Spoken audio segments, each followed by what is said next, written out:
तो आज तारीख है 13 और अपन 12 और 13 सितंबर दोनों का कवर करेंगे आज। देखो, पहली न्यूज़ तो आई है वही गुजरात की सीएम को लेके। 12 तारीख के फ्रंट पेज भी वही है और 13 के भी वही है कि गुजरात के जो सीएम है विजय रूपाणी, उन्होंने रेजिग्नेशन दे दिया है। और अगर बीजेपी की बात करें ना, तो बीजेपी के ये चौथे सीएम है जिन्होंने इस साल में रेजिग्नेशन दिया है। अब अपन बात करें गुजरात के सीएम की, तो नए जो भूपेंद्र पटेल हैं, जो वहां बाय द वे पहली बार एमएलए बने थे, उनको वहां का नया सीएम बना दिया गया है। और जो पाटीदार समझते हैं, लोगों का कहना ये है कि 2022 में जो चुनाव आने वाले हैं उनमें पाटीदार समाज के वोटर्स को गैदर करने के लिए मतलब जो बीजेपी के आला कमान है उसने ऐसा किया है। अब थोड़ा अपन सीएम की बात कर लें, तो अपन देखते हैं आर्टिकल नंबर 164 जो है उसको द्वारा सीएम को नियुक्त किया जाता है। गवर्नर उसको नियुक्त करते हैं, ठीक है।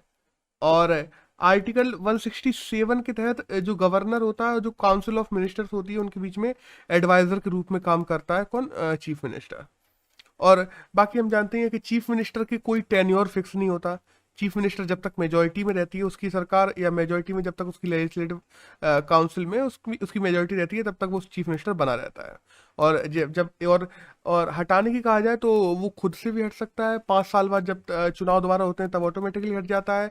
हो सकता है जब उसकी बहुमत खत्म हो जाए, जब उसके जो साथ के लोग हैं, जो मिनिस्टर ऑफ काउंसिल्स हैं, वो चाहें कि दूसरे को सीएम बनाना है, तब वो सीएम खत्म हो जाता है। या चाहे तो कहा जाता नहीं, असहमति प्रस्ताव वो लाए जा सके, या मतलब असंबोधन प्रस्ताव भी आते हैं, उनके द्वारा भी हटाया जाता है अगर वो प्रस्ताव फेल हो जाते हैं तो दैट्स ऑल।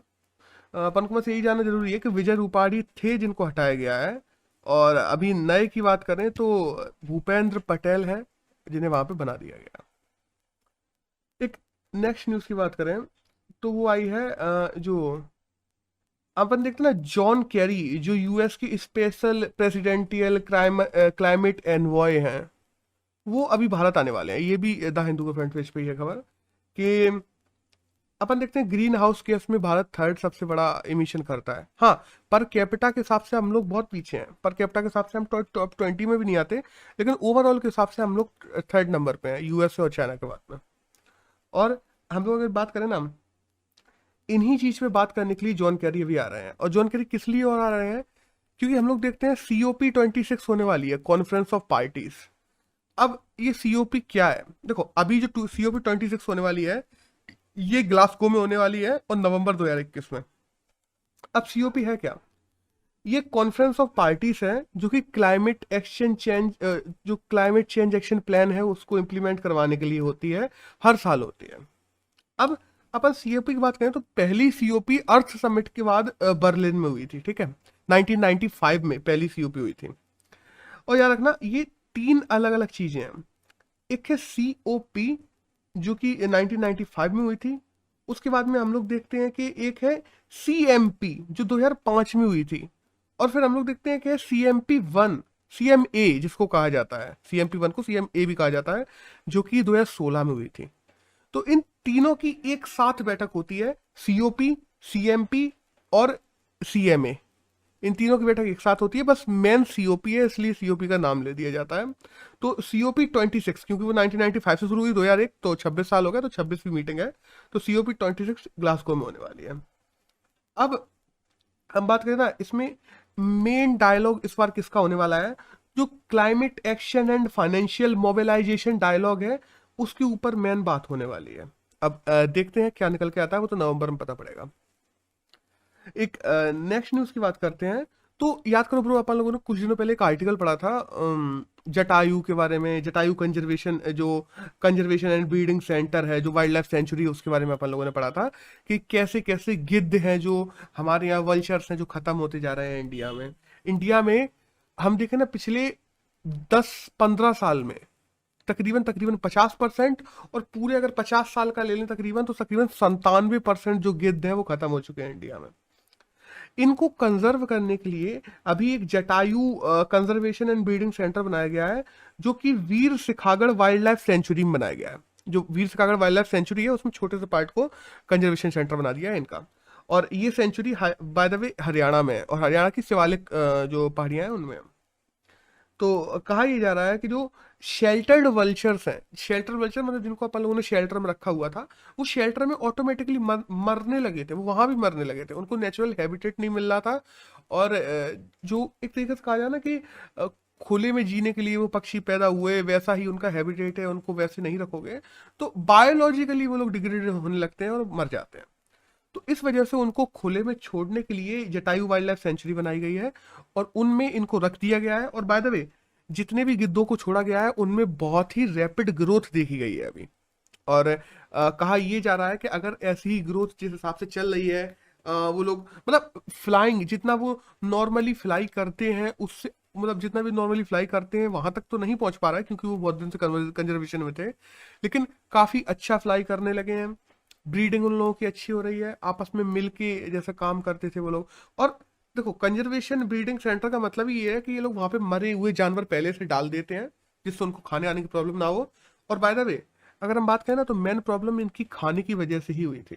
हम लोग जानते हैं जो डाइक्लोफेनेक आता है जिसको गाय भैंसों और जानवरों में लगाया जाता है जिससे वो लोग ज्यादा दूध देने लगे, वही लोग जब मर जाते हैं तो उनको अगर गिद्ध मांस खाता है तो गिद्धों के जो किडनी है वो बस्ट हो जाती है, गिद्धों की किडनी बस्ट हो जाती है, कुछ गिद्धों का हार्ट फेल हो जाता है जिस वजह से गिद्ध मर जाते थे।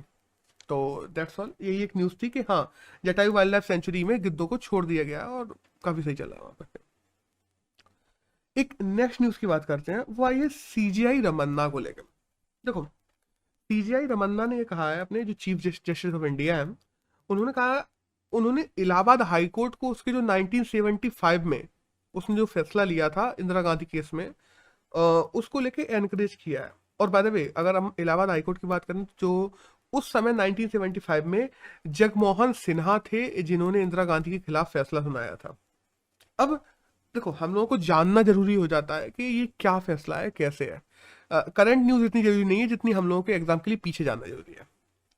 तो देखो हुआ क्या था, 1969 में हम लोग देखते हैं कि कांग्रेस से इंदिरा गांधी को निकाल दिया जाता है, और 69 में इंदिरा गांधी कांग्रेस से निकाले जाने के बाद में एक दूसरी पार्टी बनाती है जिसका नाम है कांग्रेस आर। और कांग्रेस का उस समय जो चुनाव चिन्ह था 1969 में वो दो गाय थी अलग अलग। तो इंदिरा गांधी ने अपना चुनाव चिन्ह जो बना लिया था वो एक गाय और एक बछड़ा बना लिया था दूध पीता हुआ। और फिर हम देखते हैं कि आज का जो हाथ के पंजे की बात करते हैं ना, ये 1977 में आया है, बहुत बाद में 77 में जो हाथ का पंजा आया है, नहीं तो उससे पहले गाय और बछड़ा ही था। तो हुआ क्या, इंदिरा गांधी ने कांग्रेस आर करके एक नई पार्टी बनाई और चुनाव लड़ा। इंदिरा गांधी ने जो चुनाव लड़ा 518 सीटों में से 352 सीटें केवल इंदिरा गांधी की पार्टी जो कांग्रेस आर है वही जीत के गई। और हाँ बाय द वे कांग्रेस का बाद में कांग्रेस आर में विलय हो गया था तो फिर वो नॉर्मल कांग्रेस हो गई। अब उस समय क्या हुआ ना, जब इंदिरा गांधी 518 में से 352 सीटें जीती तो इलाहाबाद में इंदिरा गांधी ने उस समय क्या हुआ ना, अपन देखते हैं रायबरेली से खड़ी हुई थी वो, और उन्होंने वहां पे राजनारायण को हराया था, और राजनारायण को तकरीबन 1 लाख से ज्यादा वोटों से हरा दिया था।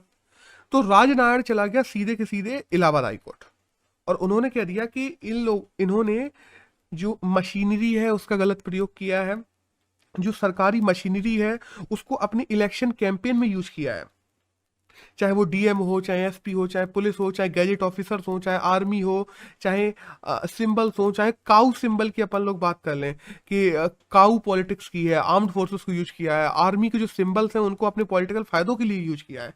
इन सब को लेके जो राजनारायण उस समय इंदिरा गांधी से आए थे उन्होंने हम देखते हैं कि जैसे ही 1971 में उनके खिलाफ कर दिया केस।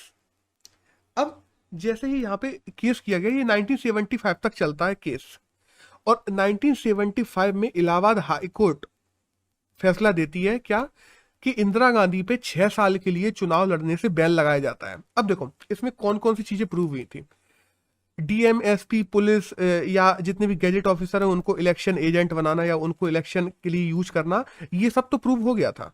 बाय द वे जो काउ पॉलिटिक्स वाली बात बताएं या एनिमल सिंबल की बात कही जाए या आर्म्ड फोर्स कैंपेन की बात की जाए, वो सभी चीजें प्रूव नहीं हुई थी। वो रमन्ना भी वो राजनारायण भी प्रूव नहीं कर पाए थे, और ना इलाहाबाद हाईकोर्ट। केवल और केवल 6 साल का बैन इस पे लगाया गया था कि जो इलेक्शन कैंपेन है उसमें इन्होंने जो सरकारी महकमा है उसका बहुत गलत यूज किया है।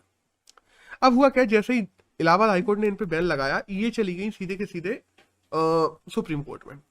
और सुप्रीम कोर्ट ने भी इस बैन को हटाया नहीं, बल्कि पार्शियली स्टे लगा दिया। पार्शियली स्टे कैसा लगाया था सुप्रीम कोर्ट ने?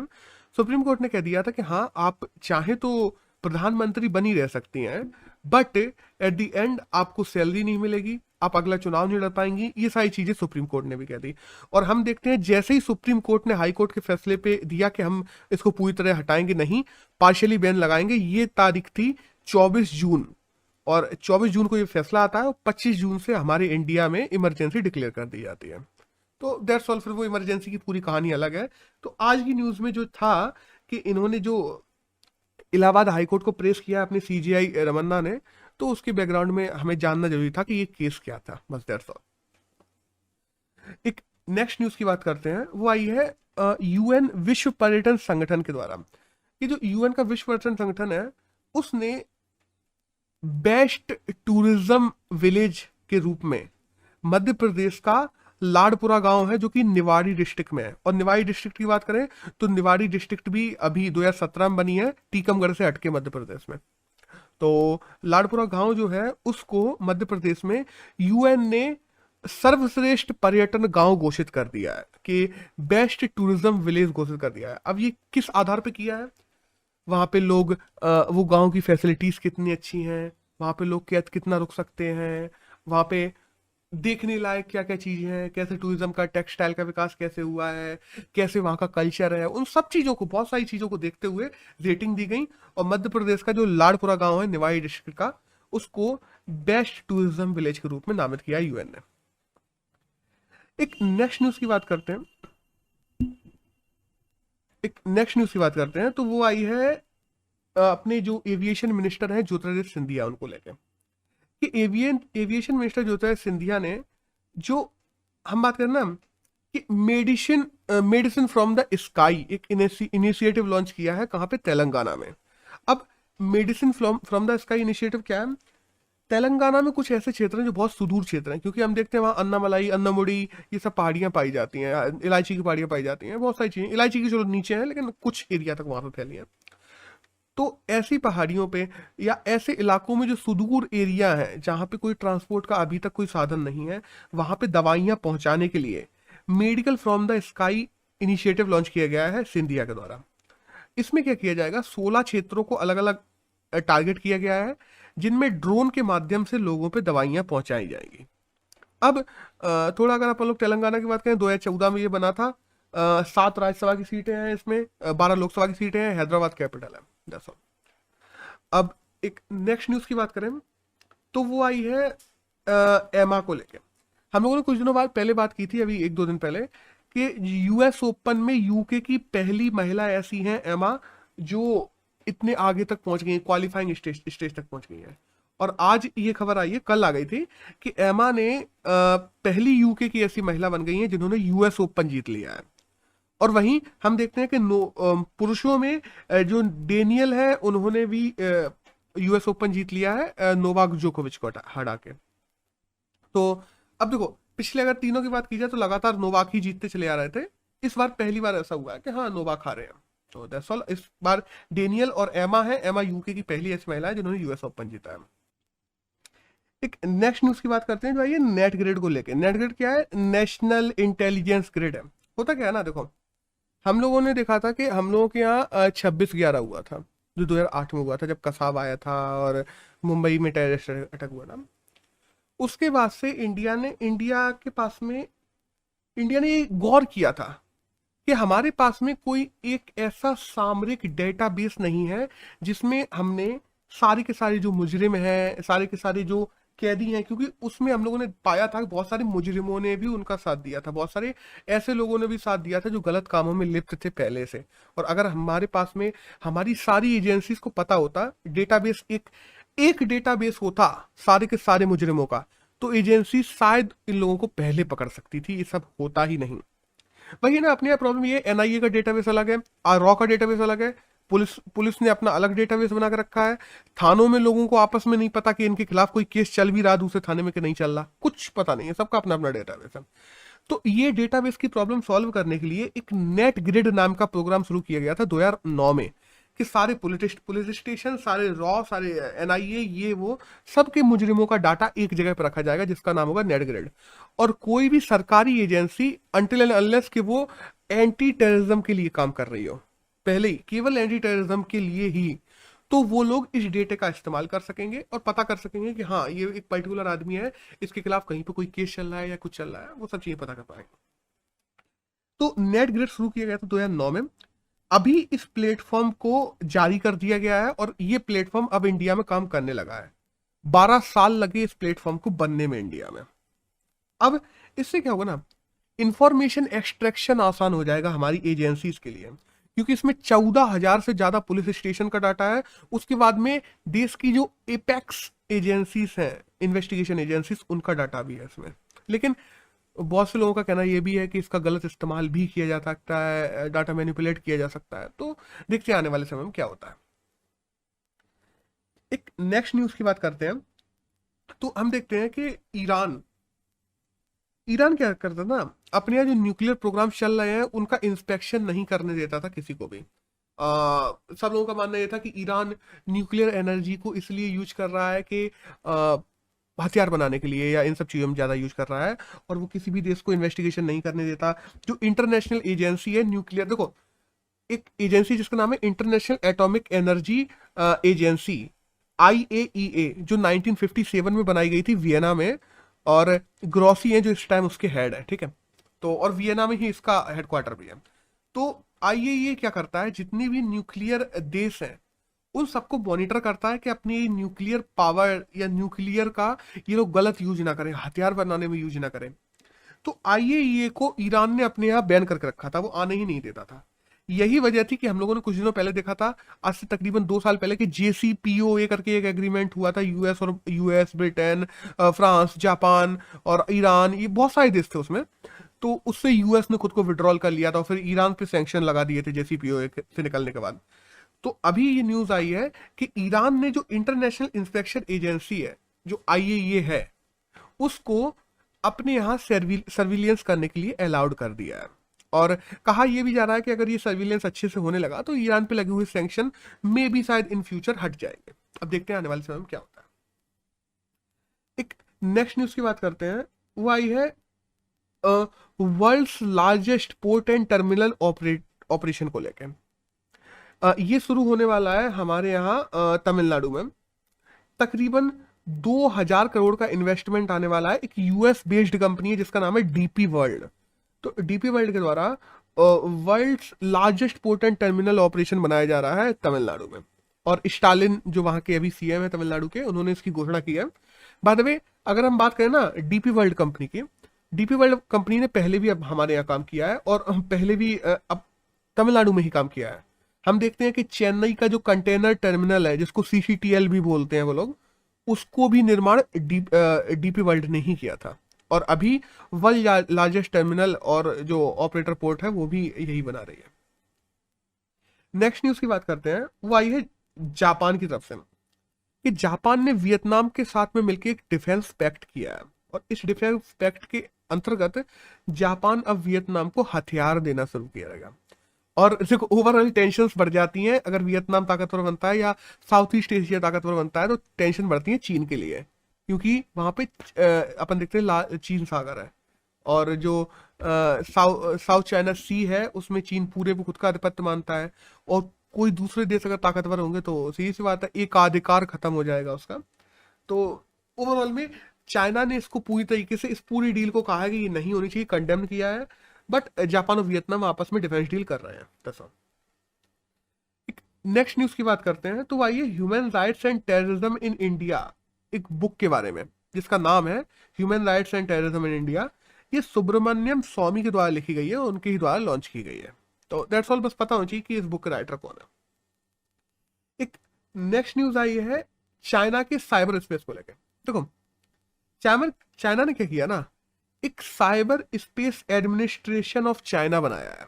ये एजेंसी बनाई है। ये एजेंसी क्या करेगी, ये एजेंसी एक 8 पॉइंट प्लान बनाएगी इंटरटेनमेंट इंडस्ट्रीज के लिए, कि टीवी पे कैसा बिहेव करना चाहिए, जो लड़के हैं लड़कियां बन के आ जाते हैं टीवी पे वो नहीं आना चाहिए, मैनहुड को दिखाना चाहिए, और पावर दिखानी चाहिए, अपने चाइना की प्रॉस्पेरिटी को बनाए रखनी चाहिए। ऐसे कोई भी शो प्रकाशित ना हो इंटरटेनमेंट इंडस्ट्री में, चाहे वो ऑनलाइन हो, ऑफलाइन हो, टीवी पे हो, कहीं पे भी, जो चाइना की प्रॉस्पेरिटी को बिगाड़ते हो। इन सब के लिए cyber space administration of China करके एक एजेंसी बनाई गई है जो इन सब चीजों को मॉनिटर करेगी, वल्गैरिटी वगैरह, मतलब बहुत सारी चीजें हैं उसमें। अब ब्रो हम देखते हैं ना, चाइना लगातार अपनी जो इंटरटेनमेंट इंडस्ट्री है उसको टिक डाउन करता जा रहा है, बहुत सारे सैंक्शंस उस पर लादता जा रहा है। और ये केवल इस वजह से क्योंकि चाइना में बाहर के देशों का इन्फ्लुएंस बढ़ने लगा था। क्योंकि हम जानते हैं कि जब कला या इंटरटेनमेंट कह लो, वो बाउंड्रीज से बाहर चली जाती है, कहीं दूसरी जगह के शोज हैं, हमारे यहाँ शोज हैं, कई कंट्रीज में चलते हैं, बाहर की कंट्रीज के शोज हमारे यहाँ चलते हैं, वो हमें डायरेक्टली इनडायरेक्टली इन्फ्लुएंस करते हैं, चाहे वो चाइना को लेके हो, चाहे किसी को भी लेके हो। तो इस वजह से ये इन्फ्लुएंस दूसरे देशों का चाइना पे ना पड़े, इस वजह से चाइना इंटरटेनमेंट इंडस्ट्री को लगातार टेक डाउन कर रहा है। एक नेक्स्ट न्यूज की बात करते हैं, तो हम देखते हैं मुंबई पुणे हाईवे जो है, देखो हमें अपने देश का सबसे व्यस्ततम हाईवे मुंबई पुणे हाईवे को ही बोला जाता है। तो जो मुंबई पुणे हाईवे है उसमें एक ट्रैफिक मैनेजमेंट सिस्टम लगाया जाएगा, और इसके लिए गवर्नमेंट ने टेंडर लॉन्च कर दिया है। अब ये ट्रैफिक मैनेजमेंट सिस्टम कैसा होगा, चाहे हम सेंसर्स की बात करें, कैमरास की बात करें, ट्रैफिक लाइट्स की बात करें, या ट्रैफिक मैनेजमेंट के लिए और भी बहुत सारी चीज़ें होती हैं, रैक रैक वगैरह लगाना, ये वो, या स्पीड लिमिट करना, ये सारी चीज़ें करने के लिए एक ट्रैफिक मैनेजमेंट सिस्टम बनाया जाएगा, और उसके लिए टेंडर्स लॉन्च किए गए हैं हाल में। किसके द्वारा? अपनी केंद्र सरकार के द्वारा। तो दैट्स ऑल, बस एक छोटी सी न्यूज़ थी। एक नेक्स्ट न्यूज़ है वर्ल्ड सुसाइड प्रिवेंशन डे को लेके, कि 10 सितंबर को हमारे वर्ल्ड सुसाइड प्रिवेंशन डे मनाया जाता है। और एक नेक्स्ट न्यूज़ आई है सुब्रमण्यम भारती को कि देखो, हम लोग देखते हैं ना कि सुब्रमण्यम भारती जो कि तमिलनाडु के महाकवि माने जाते हैं, बहुत बड़े कवि थे, तो उन्होंने इंटरनेशनल ख्याति भी पाई थी। उनके पास में बेटेन का हम लोग देखते हैं कि नागरिकता भी थी। तो सुब्रमण्यम भारती की डेथ एनिवर्सरी पर महाकवि दिवस मनाया जाना शुरू किया गया है तमिलनाडु सरकार के द्वारा। तो बस इतना ही जानना जरूरी है कि तमिलनाडु में महाकवि दिवस मनाया शुरू कर दिया गया है 12 सितंबर से, और यह दिवस मनाया जाएगा सुब्रमण्यम भारती की डेथ एनिवर्सरी पे। एक नेक्स्ट न्यूज की बात करते हैं, वो आई है सरदार धाम भवन को लेके। देखो अहमदाबाद में सरदार धाम भवन बनाया गया है। बेसिकली ये भवन है क्या, ये एक हॉस्टल है, दैट्स ऑल, उससे ज्यादा कुछ नहीं है, कि जिसमें लड़के लड़कियों के लिए एक सरकारी हॉस्टल बनाया गया है, जो वहाँ पे रह सकेंगे, अहमदाबाद में पढ़ सकेंगे और आगे बढ़ सकेंगे अपने और काम करने। तो सरकारी हॉस्टल्स हम लोग देखते हैं इंडिया में बहुत बुरी स्थिति है सरकारी हॉस्टल्स की, और इसको कहा जा रहा है कि जो सरदार धाम भवन बना है यह इंटरनेशनल लेवल को मैच करता है। जैसे हम देखते हैं ऑक्सफोर्ड यूनिवर्सिटी के जो हॉस्टल्स होते हैं, उन हॉस्टल्स के क्राइटेरियाज को मैच करता है सरदार धाम भवन, गुजरात में जो अहमदाबाद में बना है। अब हाल के लिए कहा जाए, ऑन पेपर तो यस मैच कर दिया उन लोगों ने, ऑफ पेपर अब बाद में क्या होगा, कैसे इसका देखरेख की जाती है, कैसे मेंटेनेंस किया जाता है, ये देखने वाली बात होगी। अब बात करते हैं आज के एडिटोरियल्स की। आज की न्यूज यहीं खत्म होती है, आज के एडिटोरियल की बात करते हैं। तो एक एडिटोरियल आया 9/11 को लेकर। देखो हम लोग देखते हैं 20 साल पूरे हो गए हैं 9/11 को। 9/11 जो ट्रेड सेंटर से, जो वर्ल्ड ट्रेड सेंटर थे, उनमें जाके प्लेन टकराए गए थे, जो अलकायदा के द्वारा, अलकायदा का जो हेड था उसामा बिन लादेन, उसने ये सब करवाया था। दैट्स ऑल, वो तो सबको पता है। इसमें ये लिखा हुआ है कि जो प्रेसिडेंट जॉर्ज बुश जूनियर थे, जो उस टाइम पे प्रेसिडेंट थे 2001 में, उन्होंने ग्लोबल वॉर अगेंस्ट टेरर या ग्लोबल वॉर ऑफ टेरर शुरू की थी उस टाइम पे। उन्होंने कहा था, जब उनके सेंटर्स तोड़े गए थे, उन्होंने कहा था कि हम दुनिया से सारी की सारी टेररिज्म को ही खत्म कर देंगे। हम ये अमेरिका पर जो हमला हुआ है इसको सहा नहीं जाएगा, उसको पूरी तरीके से खत्म कर देंगे। उन्होंने तालिबान से कहा कि हमें उसामा बिन लादेन दे दो, उन्होंने मना कर दिया। तो उन्होंने कहा ठीक है, हम अलकायदा भी खत्म करेंगे, उसामा बिन लादेन और तालिबान को भी खत्म कर देंगे। वो घुस गए। तालिबान को खत्म करके अफगानिस्तान में एक डेमोक्रेटिक स्टेबिलिटी लाने का प्रयास किया गया यूएस के द्वारा, और आज हम जानते हैं कि उसकी क्या स्थितियां। आज 20 साल बाद, आज जब ग्लोबल वॉर ऑन टेररिज्म की बात करते हैं, जो यूएस ने शुरू किया था, उसका कुछ ज्यादा फायदा देखने को मिलता नहीं है, क्योंकि हम ये देखते हैं कि बाइडन की जो पॉलिसी है वो मेक अमेरिका ग्रेट अगेन से बदल कर मेक तालिबान ग्रेट अगेन में बदल गई है। उन्होंने तालिबान को फिर से पावरफुल बना दिया। जब तक ट्रंप रहे तब तक तालिबान वहीं दबा रहा, और उन्होंने तालिबान को फिर से पावरफुल बना दिया, कहा जाता है। और उन भाई उन्होंने तो ये तक कह दिया है कि Taliban will be our new partner in war against terror. मतलब जिस तालिबान में हम देखते हैं कि उनके होम मिनिस्टर जैसे लोग हक्कानी को बनाया जाता है, जो इंटरनेशनली टेररिस्ट है, और उनकी जो टोटल 33 मिनिस्टर्स चुने जाते हैं उनमें से हम देखते हैं 17 मिनिस्टर ऐसे हैं जो इंटरनेशनली टेररिस्ट हैं, उसके साथ में मिलकर यूएस बात काम करने की बात कर रहा है। अब देखो यूएस की देखा जाए, यूएस की हिस्ट्री तो रही है कि और देशों में अनसर्टेनिटी पैदा करने की। चाहे हम 1979 से 89 के बीच में बात कर लें कि मुजाहिदीनों को फंड किया था और अलकायदा और लादेन ने जन्म लिया वहां पे रशिया के अगेंस्ट, यूएसएसआर के अगेंस्ट। चाहे 1980 से 88 की बात कर लें कि इराक को फंड किया और वहां पे सद्दाम हुसैन जैसे लोग बने। चाहे हम लोग बात करें 1990 या 2003 के बीच की, जब यूनाइटेड नेशन ट्रेड ब्लॉक लगा दिया था ईरान के लिए और ईरान में लाखों बच्चे मर गए थे। तो यूएस की ये पॉलिसी रही है कि वो दूसरे देशों में अनसर्टेनिटी पैदा करता है, वो खास करके एशिया में अनसर्टेनिटी बनाए रखना चाहता है अपनी सुप्रीमेसी को डिप्लॉय बनाए रखने के लिए। बट आतंकवाद का जो अड्डा है वो दोबारा बन सकता है क्या? तालिबान या अफगानिस्तान कह लो, वो आतंकवाद का अड्डा जो पहले था, इंटरनेशनल टेररिज्म का जो अड्डा था, मैन जोन मान लो, मैन हेडक्वार्टर मान लो, वो उसके फिर से बनने के चांसेस बहुत ज्यादा बढ़ जाते हैं। क्योंकि और ये इसमें इसमें पूरे में यही कही गई है कि जो global war of against terrorism थी जो यूएस की, वो पूरी तरीके से फैल रही है, उससे बहुत ज्यादा आउटपुट्स नहीं निकले हैं। दूसरी तरफ हो सकता है कि यूएस ने ये चीज जानबूझ के की हो एशिया में अनसर्टेनिटी बनाए रखने के लिए। उसको दिख रहा हो कि सर्टेनिटी आ जाएगी तो ये देश आगे बढ़ने लगेंगे, और ऐसा कोई भी प्रॉस्पर देश नहीं चाहेगा कि हमारे देश से आगे कोई अन्य देश निकल जाए। तो दैट्स ऑल, यही पूरा इस आर्टिकल में दिया हुआ था। अब एक नेक्स्ट एडिटोरियल की बात करते हैं हम। वो आया है नॉर्थ कोरिया का जो सिलेक्टिव न्यूक्लियर पॉलिसी आई है उसको लेके आया है।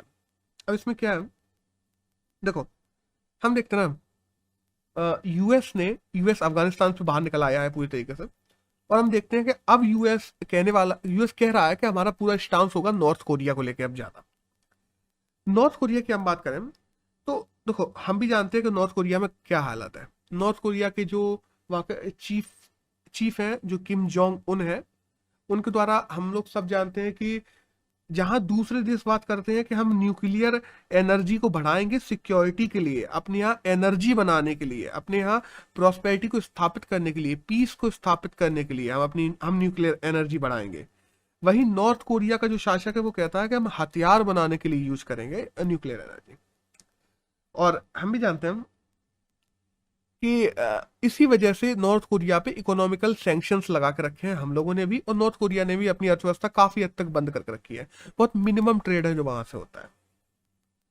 अब हुआ क्या था ना कि नॉर्थ कोरिया और यूएस के जो पिछले प्रेसिडेंट थे ट्रंप, उन दोनों के बीच में बात हुई थी, और बात में यही चीज सामने आई थी। नॉर्थ कोरिया ने कहा था कि हमारे यहाँ के लोगों को वित्तीय प्रॉब्लम है, हमारे यहाँ के लोगों की स्थिति हमें सुधारनी है, इसके लिए इंटरनेशनल हमें वित्तीय सहायता दी जाए, हमसे इकोनॉमिक सैंक्शन हटाए जाए, और देशों के साथ में ट्रेड व्यापार हमारा शुरू हो, हमारी प्रॉस्पेरिटी को स्थापित किया जाए, तो हम अपने न्यूक्लियर हथियार बनाने की जो पॉलिसी है उसको कर देंगे बंद।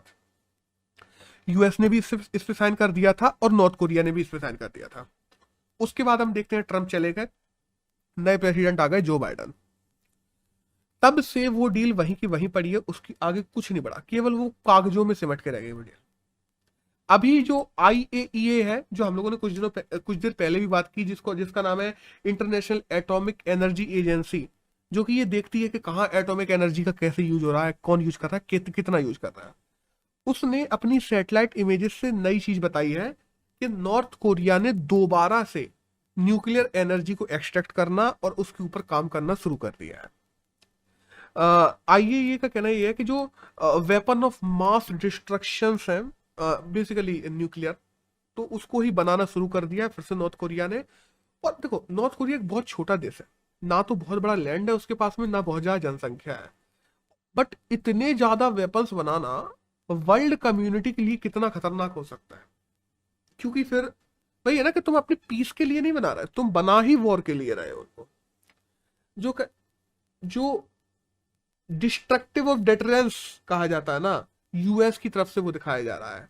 यूएस ने जो वादे किए हैं, यूएस ने जो चीजें कही हैं, वो नहीं कर रहा है। जो बाइडन की जब से प्रेसिडेंसी आई, उन्होंने नॉर्थ कोरिया को लेकर कोई किसी भी प्रकार का कोई भी आगे बढ़ के कदम नहीं उठाया है। और क्या ये कदम और देशों के लिए खतरनाक हो सकता है? क्या जो हम देखते हैं कोरियन पेनिनसुला है, कोरियन पेनिनसुला के लिए तो खासकर ये खतरनाक है ही है, हम भी जानते हैं, लेकिन क्या ये और देशों के लिए भी खतरनाक हो सकता है? क्योंकि नॉर्थ कोरिया जैसे जैसे अपनी शक्तियों को बढ़ाता है, हम जानते हैं कि एक गलती एक युद्ध के परिणाम में बदल सकती है, छोटी सी गलती, क्योंकि वो तो लड़ने ही बैठा है, वही वाली बात है ना। तो जो बंदा पीस चाहता था, सच में जो बंदा पीस चाहता था, क्या वहां से उसको निकाल के हम लोग देखते हैं ना कि जो बाइडन से पहले जो ट्रम्प थे, ट्रम्प के साथ में पीस ट्रीटी वगैरह हुई थी, और उन्होंने अपने जो न्यूक्लियर काम थे नॉर्थ कोरिया ने रोक दिए थे, क्योंकि उनका ये मानना था कि हमारा इंटरनेशनल ट्रेड शुरू हो जाएगा इससे, जो कि तुमने नहीं करवाया, और ना ही इसके बारे में यूएन वगैरह कहीं पे कोई कैसी भी बात हुई। क्या जो बंदे पीस की तरफ जाना जाना चाहते हैं, उनको भी यूएस वापस धकेल रहा है उन्हीं चीजों में जहां पे वो पहले थे? और क्या जो हो रहा है, जो डील जिस पे यूएस नहीं है, उस पे यूएस को वापस जाना चाहिए? ऐसा करना चाहिए कि नहीं करना चाहिए? क्योंकि देखो ना, यूएस पहले ही कह चुका है कि हमें मेक यूएस ग्रेट अगेन, जो बाइडन ने कहा है, और हमें किसी और देश पे ध्यान नहीं देना है। तो क्या ये नई राष्ट्रवाद की भावना जो हर देश में पनप रही है, जो केवल अपने देश के बारे में सोचते हैं, जिसमें जिसमें एक ग्लोबल लेवल पे नहीं सोचते, वहां यूएस जैसे महान देश जिनको सोचना चाहिए, क्योंकि तुम इकोनॉमिकल पावर बन के बैठे हो, तुम विश्व पावर बन के बैठे हो, खुद को कहते हो, तो कम से कम कहते तो हो खुद को, तो तुम्हें और देशों के प्रति भी अपनी जिम्मेदारी निभानी चाहिए। दैट्स ऑल, ये सब था इस आर्टिकल। आज का एक लास्ट एडिटोरियल आया है जीडीपी को लेकर। देखो, जीडीपी का अभी क्या हुआ ना, एनएसओ के द्वारा जो डाटा लॉन्च हुआ है क्वार्टर वन का, क्वार्टर वन क्या होता है, अप्रैल से लेके अप्रैल, मई और जून, 3 महीने का। तो क्वार्टर वन का जो डाटा लॉन्च हुआ है, उसके द्वारा कहा गया है कि हमारी जीडीपी 20.1% से बढ़ रही है। ये अगर हम अपने पिछले लास्ट ईयर से कंपेयर करें तो। बट अगर हम वहीं पे 2019-20 से कंपेयर करते हैं, तो हमारी जीडीपी श्रिंक हो रही है, अगर 19-20 के फर्स्ट क्वार्टर से। और वहीं इन लोगों ने कंपेयर किया है किससे, 20-21 के फर्स्ट क्वार्टर से। अगर पिछले साल के फर्स्ट क्वार्टर से कंपेयर करें तो 20% बढ़ी है, 19-20 से कंपेयर करें तो हमारी घटी है। अब ये कैसे है, एक बेसिकली मैं समझाऊं कि जब हम 100 रुपए से कहते हैं कि 100 रुपए से कोई चीज गिर के हो गई 40, तो ये 60% घटी है। फिर अगले साल हम कहें कि ये चीज 70 हो गई है, 40 से 70 हो गई, और ये कितने परसेंट बढ़ गई है, तो हम कहेंगे कि पिछले साल के मुकाबले ये कितने परसेंट बढ़ गई है, तकरीबन 50% बढ़ गई। 40 से 80 हो गई मान लो, तो हम कह देंगे 50% बढ़ गई है। लेकिन फिर भी वो पिछले साल के 100% से तो कम ही रही ना। समझ रहे मैं क्या कहना चाहता हूँ? तो ओवरऑल में जो श्रिंकिंगनेस है, वो अगर लास्ट टू लास्ट ईयर हम देखते हैं तो वो श्रिंक ही हुआ है। भले ही यहाँ पे हम दिखा दें कि 20% बढ़ गया है, बट ये डाटा पिछले साल से कंपेयर करके आया है, ना कि 2019-20 से कंपेयर करके। क्योंकि 2019-20 के फर्स्ट क्वार्टर में हम देखते हैं कि 35.7 लाख करोड़ हमारी जीडीपी जो थी वो बढ़ी थी फर्स्ट क्वार्टर की, और इस समय जो बढ़ी है वो 32.4 लाख करोड़ बढ़ी है, तो उससे भी कम है। जबकि दूसरी तरफ इसमें और भी डाटा दिए गए हैं आर्टिकल में कि इटली की हम देखें तो इटली की केवल 3% कम हुई है। वहीं चाइना की देखें तो चाइना की तो रैपिड ग्रोथ, कोरोना आने के बाद भी पिछले साल से भी कंपेयर करते हैं तो 11%, पिछले से भी कंपेयर करो तो 11% बढ़ी है। तो हम देखते हैं यहाँ पे अपनी गवर्नमेंट ने क्या किया। अपनी गवर्नमेंट ने जो बिग कॉर्पोरेट हाउस है, हम जानते हैं कि बड़े बड़े जो कॉर्पोरेट हाउस है, उन लोगों ने अपने बहुत से वर्कर से उनको निकाला है। जब भी वर्कर्स निकाले जाते हैं तो कॉर्पोरेट हाउस के पास में ज्यादा रुपए बचता है। तो कॉर्पोरेट हाउस, देखो, वर्कर निकालने से कंपनी को फायदा होता है, ये तो सीधी सी बात है, सब जानते हैं, लेकिन ये कोई तरीका नहीं होता, फिर वो ओवरऑल ग्रोथ कटी जाती है, वो मुझे भी पता है। लेकिन कॉर्पोरेट हाउस के लोग निकाले गए, उससे कंपनी का प्रॉफिट बढ़ा है, तो वो लोग सरकार को ज़्यादा टैक्सेस देने लगी हैं। सरकार ने अपन पेट्रोल की बात कर लें, डीजल की बात कर लें, फ्यूल की बात कर लें, गैसेस की बात कर लें, और भी चीज़ों की बात कर लें, सरकार ने सब पे टैक्सेस बढ़ाए हैं। इससे सरकार का रेवेन्यू बढ़ा है। सरकार ने आरबीआई से मिलियंस ऑफ डॉलर्स ले लिए, जो आरबीआई की निधि में रखे हुए थे, वो सरकार ने उससे निकलवा लिए, उसको यूज करने के लिए सरकार ने ले लिया आरबीआई से। मतलब सरकार पर रुपए पहुंचा है, ऐसी बात नहीं सरकार पर रुपए पहुंचा है, नहीं है, लेकिन सरकार को इस पूरे रुपए का जो उसको उस पर पहुंच रही है सरकार के पास में, ग्रोथ बढ़ाने के लिए, इंडिया की डिमांड, सप्लाई, कंजप्शन, इन सबको बढ़ाने के लिए सरकार को यूज करना पड़ेगा इस रुपए को। अगर सरकार जिस हिसाब से इस समय हमारी इकोनॉमिकल ग्रोथ चल रही है, अगर इसी हिसाब से चली ना, तो पूरे साल की जो ग्रोथ होगी वो केवल और केवल टोटल एनुअल ग्रोथ रेट हमारी 1.1% निकलेगी, जो कि पिछले अगर अगर 19-20 के हम लोग पूरे साल की देखते हैं तो उससे तकरीबन तकरीबन 4-5% कम होगी, क्योंकि उसमें 5-5.5% थी। इस बार केवल 1.1% निकलेगी, अगर जिस हिसाब से हम चल रहे हैं उस हिसाब से चले तो हमें देश में डिमांड, कंजप्शन, ग्रोथ, इन चीजों को बढ़ाने की जरूरत है। सरकार के पास में पैसा पहुंच रहा है, बट सरकार को इस पैसे को अच्छे तरीके से यूज करने की जरूरत है। हमारे जीडीपी के जो डाटा निकल रहा है ठीक है, बट उस डाटा के कंपैरिजन को गलत तरीके से ना बताई जाए, लोगों में भ्रांतियां ना फैलाई जाए। दूसरे देशों को देखा जाए कि अपन देखो, हम ये नहीं कह सकते कि सभी देशों में ऐसा हुआ है, चाइना जैसे देश इससे बहुत आगे निकल के आगे बढ़ गए हैं, उनसे सीखा जाए, उन चीजों को हमारे यहाँ इम्प्लीमेंट किया जाए, और हमारे देश को फिर ओवरऑल में ऐसे ही बढ़ाया जा सकता है। तो दैट्स ऑल, यही सब डाटा था जो इसमें दिया हुआ था, जो हमारे एग्जाम के लिए जरूरी था। आर्टिकल इतना जरूरी नहीं है ये, लेकिन डाटा हमारे देश जो इसमें दिया हुआ है वो जरूरी है जीडीपी को लेकर। तो हम बात करते हैं कि 13 और 12 सितंबर के करंट में, तो यही था जो हमारे एग्जाम के लिए जानना जरूरी था। That's all.